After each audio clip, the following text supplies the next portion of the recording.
Iglesia Esperanza Viva, una iglesia que se preocupa por su comunidad. ¿Qué les parece si ocupamos los asientos para no sentir así tan más adelantito, para que entren en calorcito? Nos sintamos más juntos.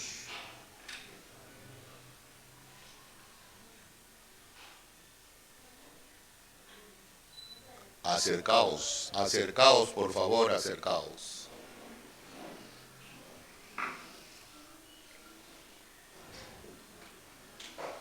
La sección rebelde de allá al fondo, por favor.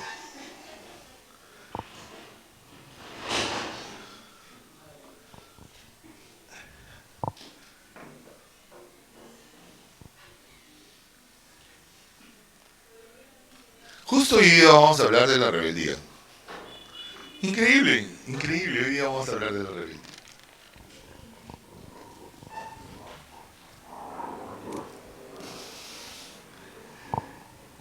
¿Qué les parece a ustedes? ¿O cómo toman ustedes ciertas cosas, ciertas posturas, ciertas creencias que aún los cristianos tenemos, en el sentido de que hemos sido engañados? Nosotros hemos estado llevando un curso con algunos de la iglesia que hablaba acerca de las mentiras del diablo, ¿no? El diablo miente, el diablo ha sido mentiroso y homicida desde el principio y trata de engañarnos, trata de sacarnos del camino y hace hasta lo imposible para hacerlo. Y vimos, ¿no? Hay muchas mentiras que circundan no solo en la vida del no creyente, a veces en la vida del propio creyente. Por ejemplo, a veces, ¿alguna vez has dicho, Dios me ha abandonado? ¿Estoy solo? ¿Alguna vez después se creen indignos de ser recibidos por Dios? Y el diablo les alimenta eso. Sí, tienes razón, eres indigno, eres indigno, eres indigno. No te acerques, vas a ser rechazado. Y eso no es para nosotros los cristianos. En esta mañana yo quiero hablar un poco de esto y a través del libro de Oseas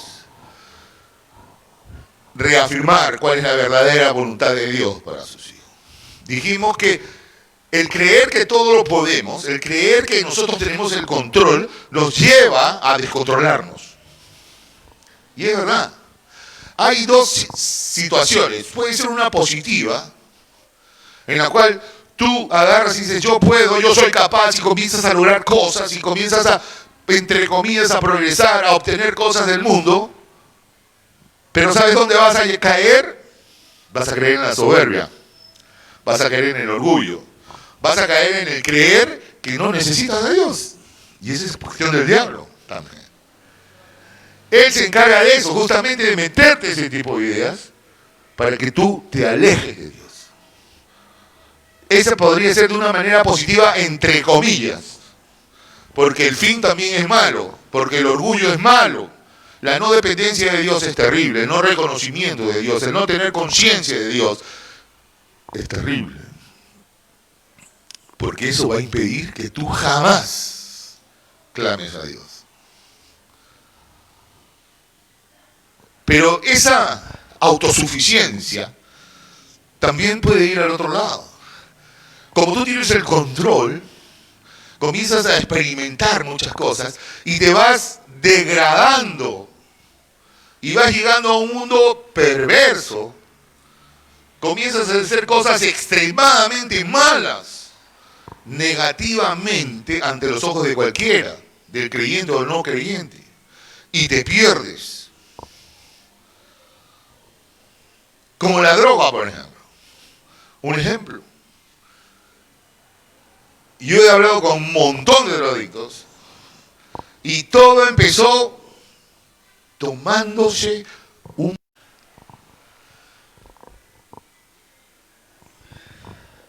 comienzan a hundirse.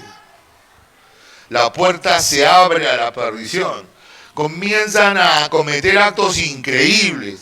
Roban, mienten, abortan. Entran en una degradación. Sus valores desaparecen.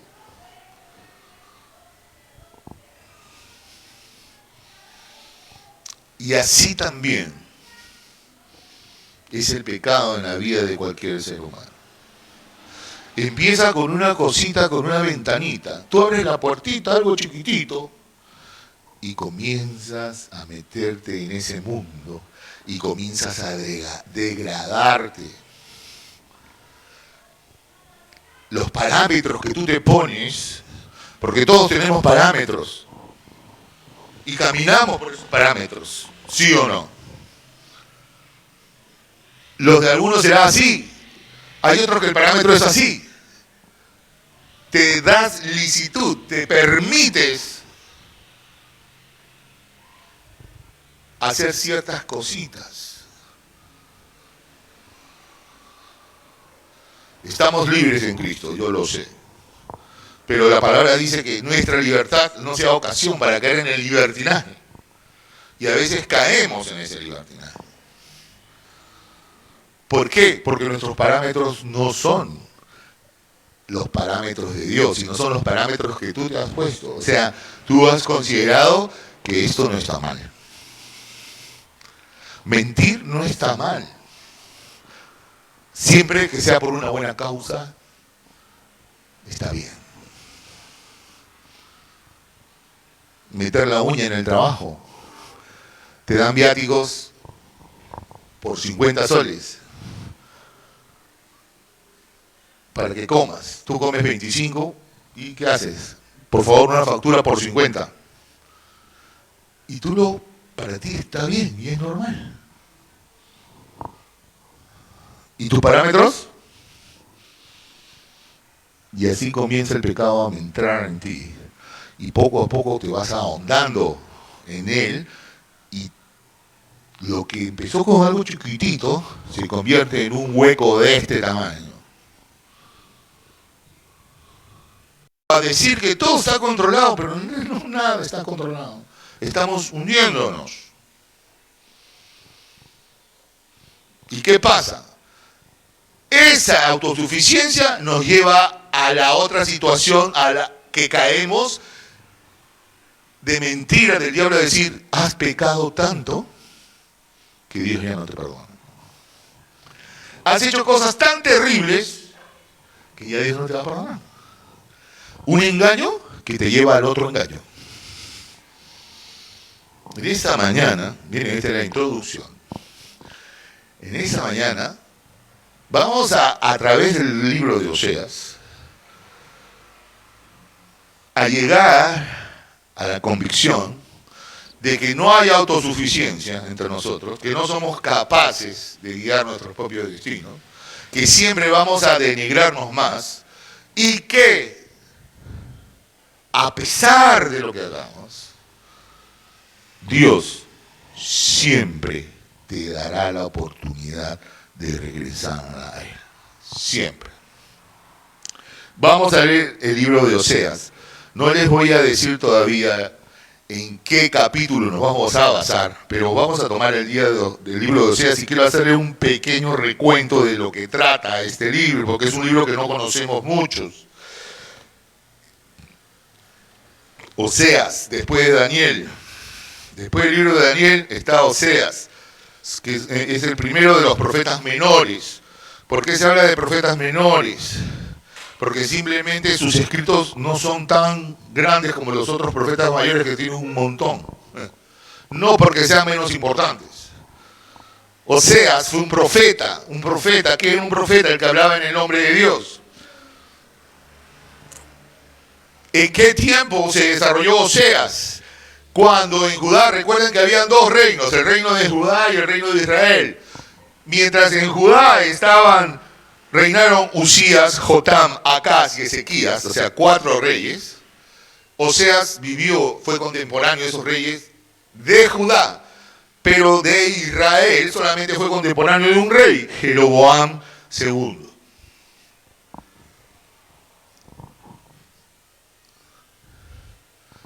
Oseas fue contemporáneo de esos reyes. ¿Y qué pasa? Siempre el profeta hablaba en el nombre de Dios y el mensaje de Oseas para el pueblo de Dios fue: Israel, has pecado. Israel, vas a ser castigado. Y la última parte queda en suspenso, que es la que vamos a tratar hoy día. ¿Por qué decimos que habla esto? Porque es el contenido de lo que está escrito aquí. Les quiero así raudamente hacer como un pequeño resumen. Del capítulo del 1 al 3 de Oseas, habla de la vida de la esposa de Oseas, lo descarriada que fue la esposa de Oseas. Eso no lo vamos a tocar hoy día. Vamos a tocar del capítulo 4 hasta el final, que habla del descarramiento de Israel, de el pecado de Israel, de la actitud de Israel, de ese que actúa en oposición a lo que Dios dispone. Él es el acusador, dice la palabra. Él es el que hizo caer a Eva, a Adán. Él es el que mantiene una lucha constante con Dios. Como Pablo dice, nuestra lucha no es contra carne ni sangre, sino contra espíritus, contra huestes celestiales de maldad. ¿Y quién encabeza eso? Satanás. Es una persona. El más bello de los ángeles. O sea, que no se imaginen algo horrible. Él por su belleza cayó, por orgullo, por el poder que tenía y por la belleza que tenía, él cayó. Cayó en la autosuficiencia. Y es por eso que quiere meter lo mismo en el pueblo de Dios, en el que no es pueblo de Dios también. El mundo está bajo su control. O sea, todo lo que hace la gente del mundo que no cree en Dios está orquestada por él. Y quiere meterse en nosotros. ¿Por qué? Porque a nosotros el mundo nos afecta. Tenemos mucha influencia del mundo porque estamos en el mundo. Y la oración de Dios era, de Cristo fue, ¿recuerdan? No quiero que los quites del mundo, sino que ellos puedan en el mundo prevalecer y salir adelante. Nosotros estamos y estaremos, y nos toca luchar. Y no dejarnos engañar. Bueno, ¿qué pasó? Israel cayó en esa autosuficiencia. Y lo declara, el libro de Oseas lo declara, capítulo 4, vamos a pasearnos solamente por Oseas, capítulo 4, y voy a hacer referencia a un solo libro, aparte de eso, nada más, a una sola porción bíblica. Estamos en Oseas, capítulo 4, versículo 1.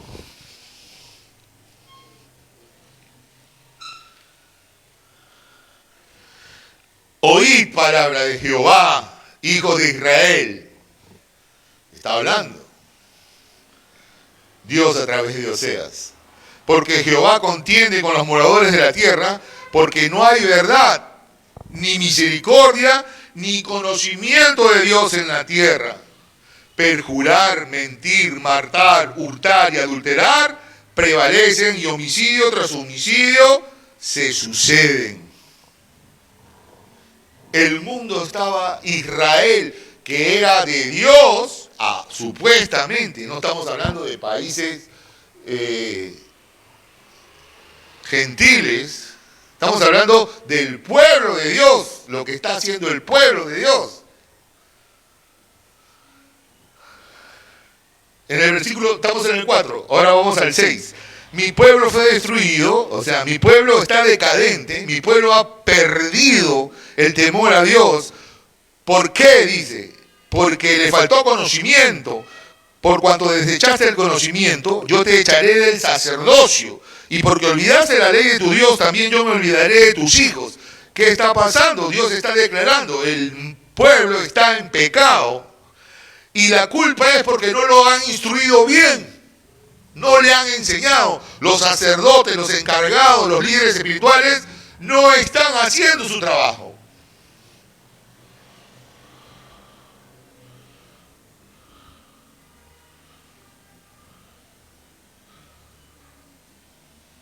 Dios se va en contra de los sacerdotes y les dice que les va a dar duro, que van a pagar por eso. Recuerden que Dios, o qué libro es en Santiago, aparece, no os hagáis mucho ir pecando. Lo que Dios les decía de cómo el pecado entra en la persona y lo va minando. Fornicación, vino y mosto quitan el juicio. El sexo y el alcohol le estaban quitando el juicio, lo estaban debilitando, estaban permitiendo que eran permisibles a seguir haciendo cosas malas. Versículo 12. Mi pueblo a su ídolo de madera pregunta y el leño le responde, porque espíritu de fornicaciones lo hizo errar y dejaron a su Dios para fornicar. Había idolatría, estaban haciendo ídolos, le hablaban a los ídolos. Le clamaban al ídolo como si fuera Dios. Al pedazo de madera, Dios lo toma un término así despectivo. A un pedazo de madera tú le hablas y le pides. Sobre la cima de los montes sacrificaron. Hicieron sacrificios. E incensaron sobre los collados incienso, debajo de las encinas, álamos y olmos de árboles que tuviesen buena sombra, por tanto vuestras hijas fornicarán y adulterarán vuestras nueras. No castigaré a vuestras hijas, el 14, cuando forniquen, ni a vuestras nueras cuando adulteren, porque ellos mismos se van con rameras y con malas mujeres sacrifican, por tanto el pueblo sin entendimiento caerá. Les dice, yo no voy a castigar a las mujeres, porque los hombres también son malos, tienen la misma actitud. Están metiéndose con rameras. Dice, ¿qué? ¿Por qué pasa? Que los cultos idolátricos de esos países idólatras tenían que ver con sexo siempre. Y eso se lleva hasta el Nuevo Testamento. Cuando ustedes escuchan Corinto, cuando ustedes escuchan Éfeso, en esas ciudades los templos paganos practicaban actos sexuales como parte del culto. Para ellos era normal, era bueno. Esa cultura tuvo que ser quitada por el Evangelio de Dios, porque para ellos estaba bien. Israel, el pueblo de Dios, estaba cometiendo ese tipo de cosas, de actos, y Dios lo está declarando.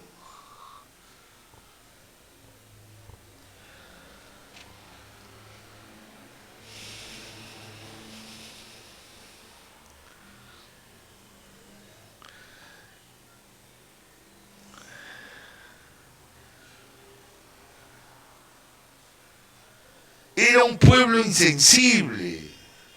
Era un pueblo que tenía una voluntad para Dios, si la tenía, momentánea. Como dice en el 6:4, dice, ¿qué haré a ti, Efraín? Cuando habla de Efraín, la Biblia es Israel. ¿Qué haré contigo, Israel? ¿Qué haré contigo, Judá? La piedad vuestra es como nube de la mañana y como el rocío de la madrugada que se desvanece. Vuestra fidelidad a Dios, el amor por mí de ustedes es fugaz.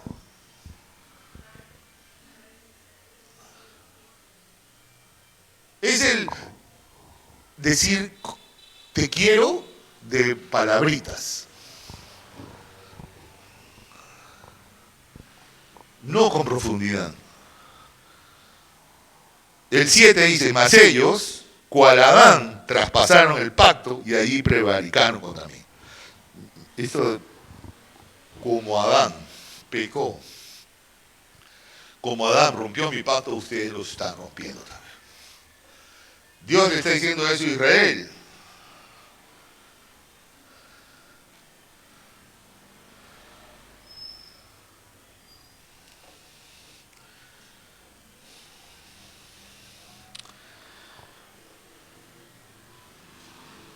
7:2. Dice, y no consideran en su corazón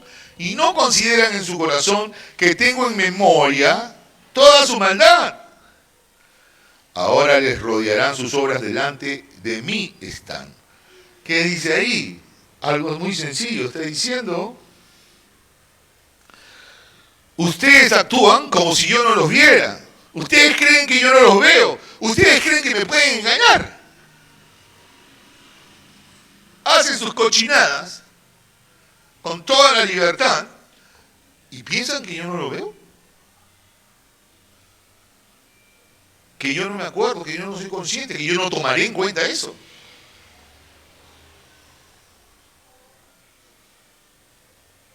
Dios les está hablando duramente.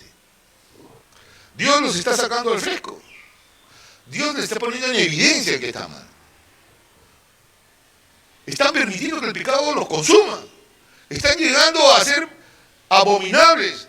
Están llegando a ser como cualquier pueblo que no es de Dios. ¿Qué los diferencia a ustedes de cualquier otro pueblo?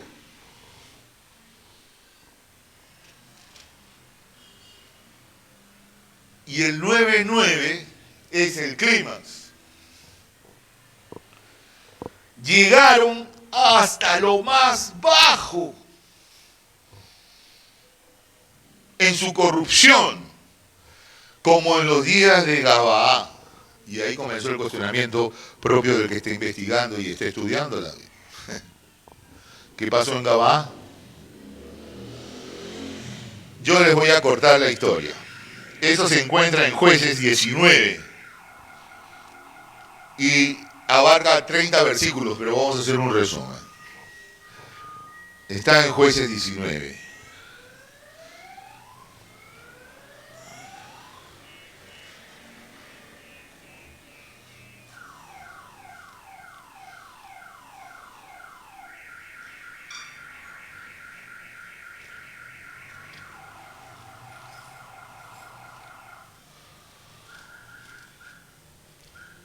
Estamos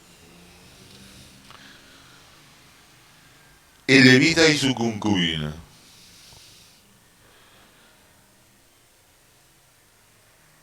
En esta época de jueces no había reyes. Obvio. Y así empieza el versículo. Pero ¿cuál es la historia? Este era un levita que tenía una concubina. No era su esposa, era su concubina. Era permitido en esa época, no sé por qué, pero había esa costumbre. Era la concubina. ¿Y qué pasó? Ella le fue infiel. Y se va a la casa de su padre. Pero él la va a buscar. Va a buscar a su mujer. Y la perdona. Y hay una situación entre el padre que le dice, no, quédate para estar acá juntos. Y lo retuvo por varios días. Y sale, al quinto día sale. ¿Y qué pasa? Llega, o sea, en el viaje va a una ciudad. Y está pasando por una ciudad que era de los jebuseos, que no era de Israel. Entonces él dice, no, acá no nos quedemos. Acá no nos quedemos, porque eso no es de Israel, es muy peligroso. Vámonos a Gabaa, que esa sí es de Benjamín, es de las nuestras. Vamos a esa ciudad que es más segura. Y en la ciudad más segura le pasa algo horrible. Le pasa algo como Sodoma y Gomorra. Él estaba ahí, llegó a Gabaa y nadie lo hospedaba. Y ustedes saben que la ley judía obligaba a dar hospedaje. Y un anciano les da el hospedaje. Los lleva a su casa. Y cuando están en la casa sucede lo mismo que sucedió a Lot. Le sucedió lo mismo que pasó a Lot. ¿Recuerdan esa situación que cuando Lot estuvo y llegaron los ángeles? ¿Qué quiso hacer la gente del pueblo con los ángeles? Querían abusar de ellos. Siendo hombres, querían estar hombre con hombre. La misma situación ocurrió aquí.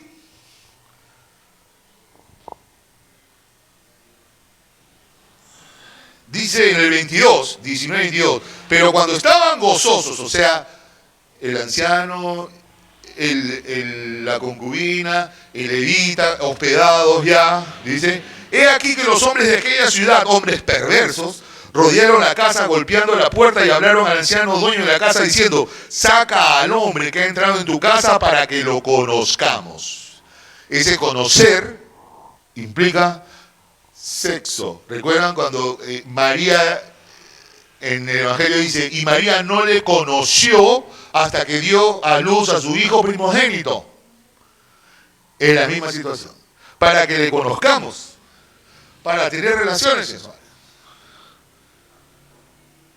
Y salió a ellos el dueño de la casa y les dijo, no, hermanos míos, os ruego que no cometáis este mal, ya que este hombre ha entrado en mi casa, no hagáis esa maldad. He aquí mi hija virgen y la concubina de él, yo los sacaré ahora, humilladlas y haced con ellas como os parezca, y no hagáis a este hombre con cosa tan infame.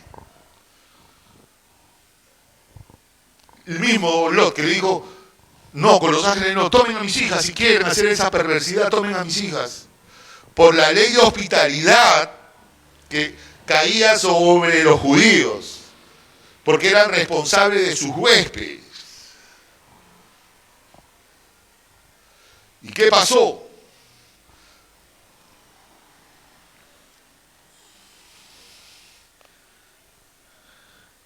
Mas aquellos hombres no les quisieron oír, por lo que tomando aquel hombre a su concubina, la sacó, y entraron a ella y abusaron de ella toda la noche hasta la mañana y la dejaron cuando apuntaba el alba.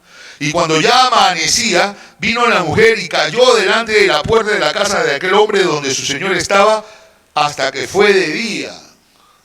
Y se levantó por la mañana y su señor abrió la puerta de la casa y salió para seguir su camino. Y aquí la mujer, su concubina, estaba tendida delante de la puerta de la casa con las manos sobre el umbral.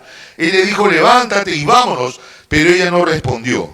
Entonces la levantó el varón y echándola sobre su asno se levantó y se fue a su lugar. Murió. Ella muere. La pone en un asno y se la lleva. Y miren lo que hace. Llegando a su casa tomó un cuchillo y la partió sus huesos en 12 partes y la envió a todo el territorio de Israel. Y todo aquel que veía eso decía, jamás se ha hecho ni he visto tal cosa. Desde el tiempo de los hijos de Israel subieron de la tierra de Egipto hasta hoy. Considerad esto, tomad consejo y hablad. ¿De qué estamos hablando aquí? Esa partición era para hacerle recordar que era pueblo de Dios. Lo que habían cometido es injusticia. Así como tenían las costumbres, recuerdan, cuando había una sublevación, ¿qué hacían? Cuando agarraban al sublevado y lo ajusticiaban, lo cortaban y enviaban su cabeza a tal sitio. ¿Para qué? Para que toda la gente supiera que el que se rebelaba le iba a suceder esto.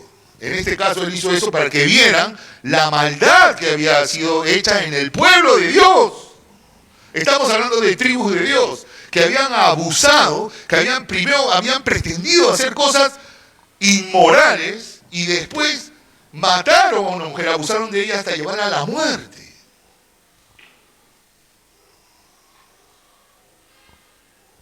Miren lo que dice, volvamos a Oseas. Y eso pasó, lo mismo pasó con Lot. Exactamente igual, parece una réplica. ¿Y qué pasó? Dios hizo justicia contra esa nación. ¿Y qué fue? Sodoma y Gomorra las exterminó. Dios exterminó, desapareció. La ira de Dios cayó sobre esas ciudades. Y estos habían hecho exactamente lo mismo.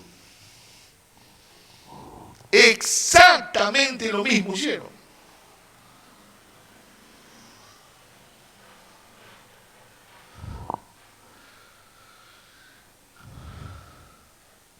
Llegaron hasta lo más bajo de su corrupción, el 9-9, como en los días de Gabá, como esta situación.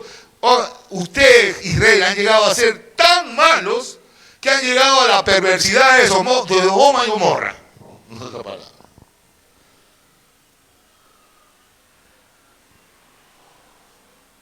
Qué pecado terrible. Y haciendo un paréntesis, miren cómo trata esa situación Dios. Esas inclinaciones en el sentido de querer abusar de querer tener ese tipo de relaciones, cómo Dios las mantiene. Les dice bajo de corrupción. Habla de nivel bajo y habla de corrupción. O sea, no hay asidero. Yo no soy homofóbico, por si acaso. Quiero que sepan cómo defenderse. No es posible que Dios acepte eso de ninguna manera, porque miren cómo habla de eso. No que el amor entre dos seres humanos, no importa que sea del mismo sexo, es bacán. No, es mentira, porque Dios no lo soporta. Para Dios es lo más bajo de corrupción. Y lo ha dicho claramente. Los que practican tales cosas no entrarán en el reino de Dios. Yo no lo digo, lo dice Él. Israel llegó a eso, cerremos paréntesis, Israel llegó a lo peor desde los puntos de vista de Dios, que Dios lo declara. Era el pueblo de Dios que estaba cometiendo ese tipo de actos. Y aquí voy a lo que llegamos al 14.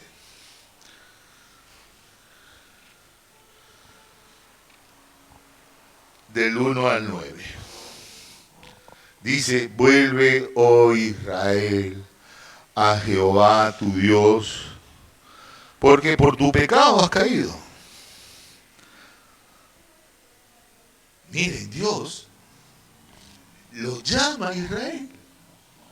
Ha llegado a lo más terrible del pecado desde el punto de vista de Dios, y Dios lo declara. Ustedes han llegado a lo más perverso, a la última categoría del pecado. ¿Dios lo ha desechado? No. Esa mentira del diablo de que has pecado tanto que Él ya no te va a perdonar, sí te perdona. Si Israel, que hizo lo que hizo, Dios lo llama, vuelve, oh Israel, a Jehová tu Dios, porque por tu pecado has caído. Llevad con vosotros palabras de súplica y volved a Jehová y decidle, quita toda iniquidad y acepta el bien, y te ofreceremos la ofrenda de nuestros labios.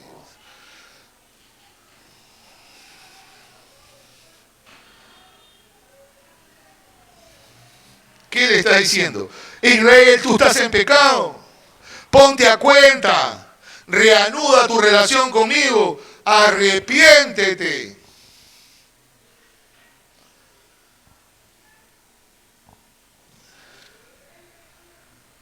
El corazón de Dios está a favor tuyo a pesar de lo que hagas, a pesar de lo que soy. Lo malo, lo perverso que yo soy, no tiene nada que ver con lo que Dios siente por mí. Si yo oigo su voz y quiero hacer lo correcto, aunque me equivoque, pero quiero hacerlo. El corazón de Dios, el amor de Dios, la misericordia de Dios, es de Dios, no es humana. Miren, retrocedan al 11:8. ¿Qué dice? ¿Cómo podré abandonarte, oh Efraín? ¿Cómo podré abandonarte yo, Israel? ¿Te entregaré yo, Israel? ¿Cómo podré yo hacerte como Adma o ponerte como Seboim? Adma y Seboim eran ciudades de Sodoma y Gomorra, que fueron exterminadas. Yo no te puedo exterminar, Israel. Tú eres mi pueblo. Yo te amo. Yo te puedo castigar, pero no te puedo exterminar. Yo te puedo corregir. Pero no voy a desenvainar toda mi ira contra ti. Voy a tener misericordia. Mi corazón se conmueve dentro de mí. Se inflama toda mi compasión. Miren cómo es Dios.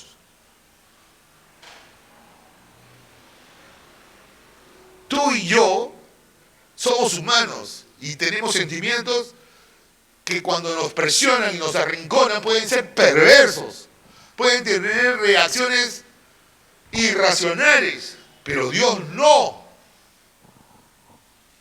Un versículo más dice, no ejecutaré el ardor de mi ira, ni volveré para destruir a Israel, a Efraín, porque Dios soy, porque yo soy Dios, dice Dios,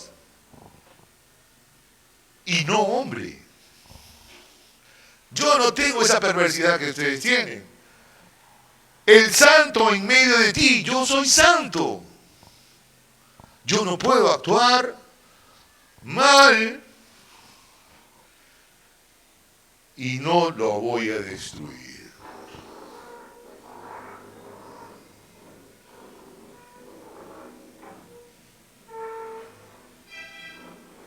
Y sigue, vuelve Israel. ¿No? El 14, el 1 dice, vuelve Israel, estás en pecado. 14:1 dice, vuelve, oh Israel, a Jehová tu Dios, porque por tu pecado has caído. Llevad con vosotros palabras de súplica, suplicadme, arrepiéntete, que tu boca confiese.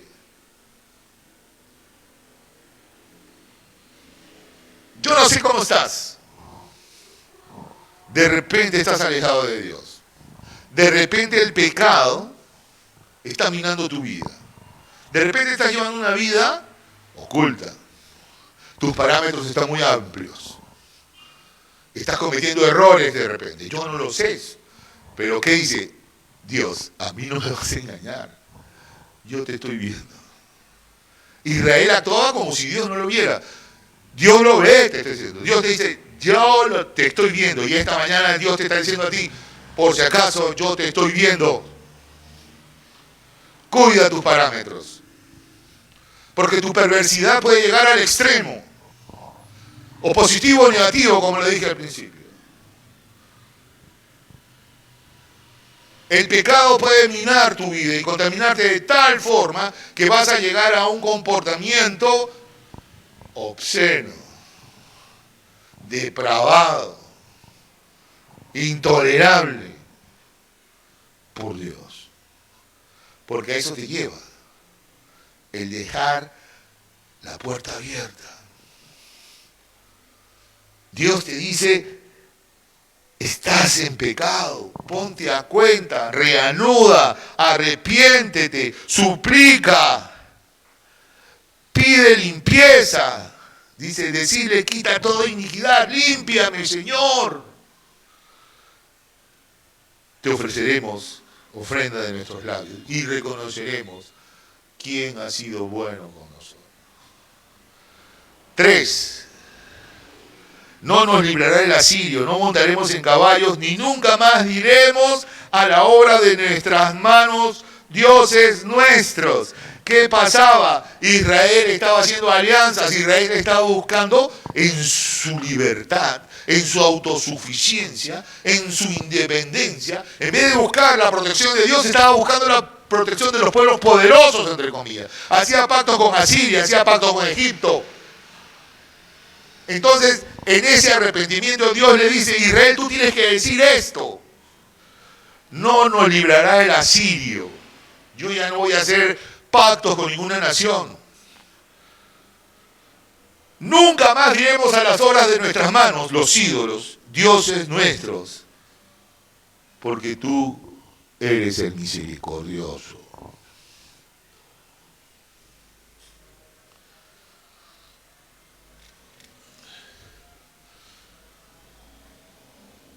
El arrepentimiento. Señor, yo ya no voy a depositar mi confianza en lo que estoy depositando mi confianza. Yo no sé en qué estás depositando tu confianza. De repente en tu trabajo, de repente en tu dinero, en tu profesión. No sé en qué, en tu familia. ¿En qué está depositada tu confianza?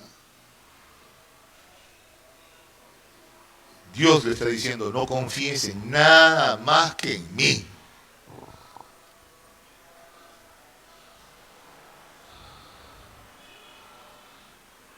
Aléjate de la idolatría, que nada ocupe mi lugar. Que yo esté reinando, que yo esté en el sitio que corresponde en tu vida para que tú puedas obrar de la manera correcta. Para que nada te distraiga. Para que nada te haga permisible hacer cosas malas. Y el versículo 4 entonces dice, yo sanaré su rebelión, los amaré de pura gracia. Yo tendré misericordia, o sea, gracia, te voy a regalar el perdón. Te voy a seguir amando no porque te lo merezcas, sino porque yo soy Dios y mi amor es incondicional. Te voy a seguir amando. Porque mi ira se apartó. Ya no hay enojo. No hay demanda de justicia. No hay acusación. Ya no hay falta. Porque fuiste a Dios y te arrepentiste. Si de repente tú estás haciendo las cosas mal, vuelve. Empieza de nuevo. Dios quiere eso. Dios quiere que tú confíes en Él.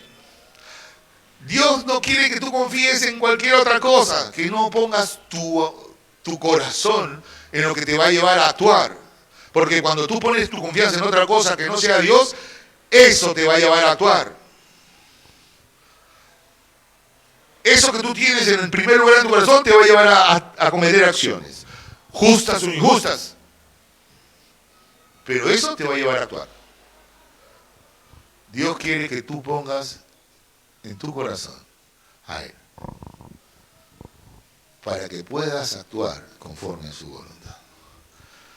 Los versículos siguientes hablan de la nueva situación. Cuando uno ya está perdonado, cuando uno está en comunión con Dios, cuando uno está haciendo las cosas bien, aunque se equivoque, y está en esa comunión, en esa constante restauración, en esa constante limpieza con Dios, dice: yo seré a Israel como rocío, él florecerá como el lirio y extenderá sus raíces como el Líbano.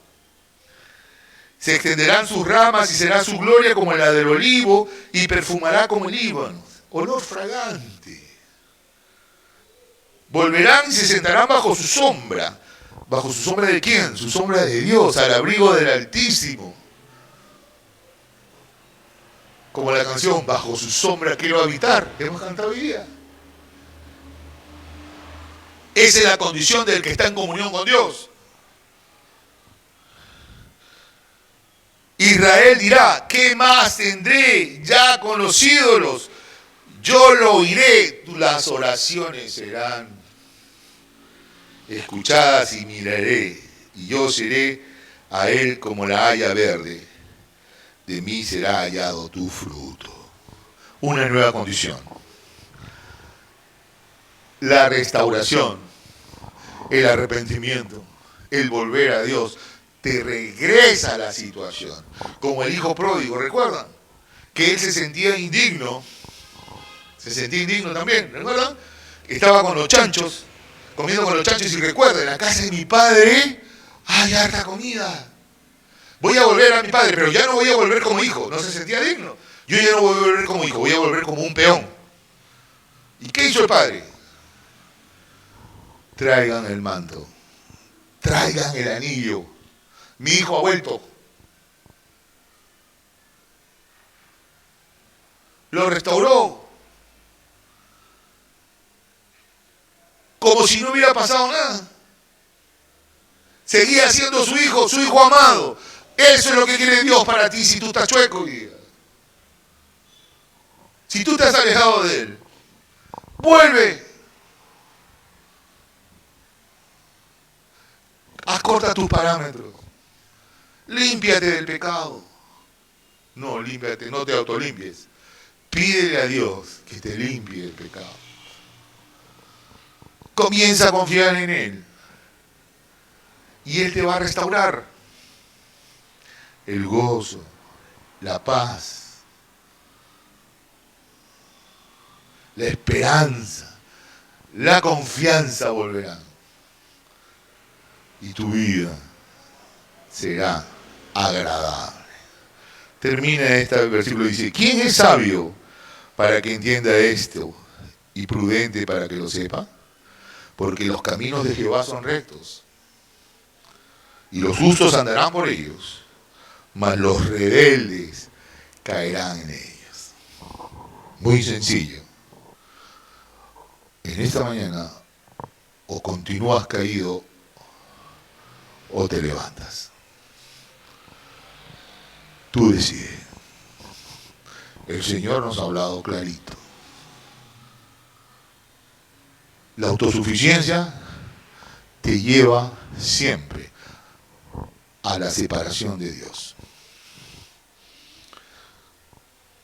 Y llegas a un profundo hueco, hoyo profundo, impactante, porque tú nos muestras, Señor, que no debemos seguir pecando para no caer en la profundidad del obsceno, Señor, de no caer en lo más bajo de la corrupción, como dice tu palabra. Líbranos de eso, por favor, Señor. Pon en nosotros las palabras, Señor, de reconocimiento de lo mal que hemos hecho, de pedirte, Señor, que limpies nuestro pecado, de que te digamos firmemente que nunca más pondremos en tu lugar a algo o a alguien que no le corresponde, Señor. Ponte en el sitio que te corresponde, Señor, para que nosotros tengamos la lucidez de poder hacer las cosas como tú quieres, Señor. Si alguien en esta mañana oró y pidió y se... Amén.